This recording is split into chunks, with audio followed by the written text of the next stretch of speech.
Number 5. Retirement of Jon Jones. Former UFC champion is probably past his prime, but he is still one of the most watched fighters. He has been fighting in the UFC since 2008, and although many people don't like him, it's hard to imagine this company without him. It is clearly visible now because Jones hasn't appeared in the cage in 2 years and fans are impatient with his absence. Jon has been planning to move to heavyweight for years, and probably his next fight will be in this division. Fans are curious about his disposition in the heavyweight category, and many of his anti-fans hope that a change of division will result in his first real defeat. Retiring at such a moment would be a shocking event. If you haven't seen the first part, you'll find the link in the description.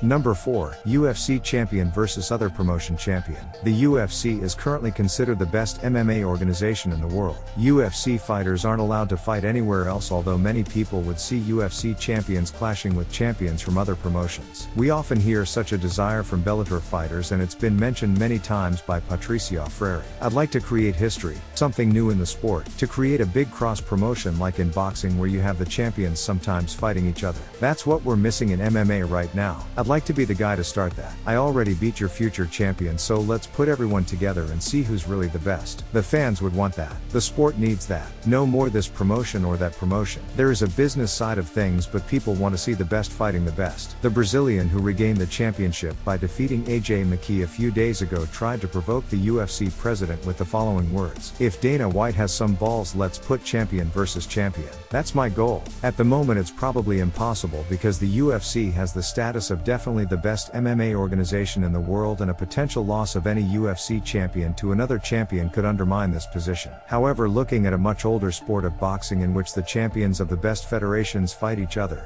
probably sooner or later in MMA it will also come to that, and it will be a breakthrough.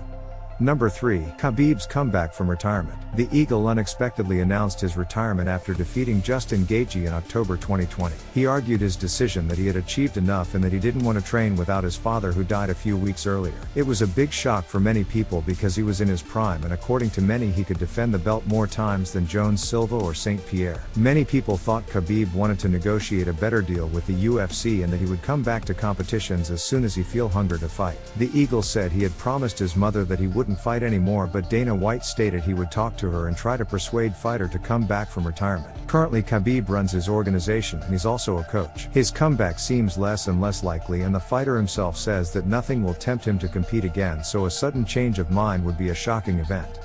Number 2. Ngannou's victory over Fury in boxing. Long and complicated negotiations between Francis Ngannou and the UFC ended in a championship fight between Francis and Cyril Gane, which turned out to be the Cameroonian's final contract fight. The fighter wasn't able to determine if he would like to sign a new contract with White's organization because he was dissatisfied with the terms, not only financial. He wanted to negotiate a Tyson Fury boxing match, which the UFC refused to agree to. An unclear contract situation and Ngannou's strong negotiations meant that his defeat with Cyril would be beneficial for the UFC, but the exact opposite happened. Currently everything indicates that steps are being taken to organize a fight between Francis and Tyson Fury, who met each other in the ring just after Fury's last victory. Although the UFC champion has a knockout power, the fans state that he has no chance against Fury, and that if Francis somehow knocked out Tyson it would be a huge shock to the world of MMA and boxing.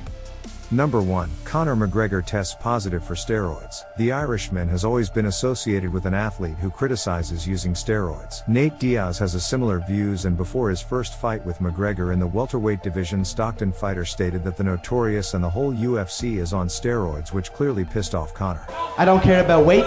They're all on steroids. The only weight I care about. They're all on steroids. The only weight I care about. Steroids? What are you talking about, steroids? Let me put my name in steroids. I'm majored against that. Don't put my name in the name of steroids, Nate. Everybody's on steroids. The whole UFC, everybody.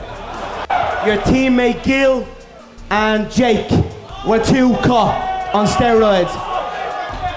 Not and me. You and those. Not me. And what are you talking about? Not me. I'm not on those steroids. What the fuck are you talking about? Your two teammates were on steroids. Did you know they were taking that stuff? Did you know they were taking that stuff? Did you? You're on steroids. Sure I am. I'm just an animal. Nate's coach also believed that the Irishman was on steroids. To be honest with you, I know McGregor has got to be on some kind of steroids. He's pretty big and then all of a sudden jumping to 170. No way, he was supposed to be fighting at 155. For a long time in McGregor's social media we have seen a significant gaining muscle mass, which probably heralds the permanent move to the welterweight division. There are suggestions here and there that Conor's body transformation may have been aided by using steroids, and his potential testing positive would be a shock to the MMA world. If you enjoyed this video, don't forget to like and subscribe my channel.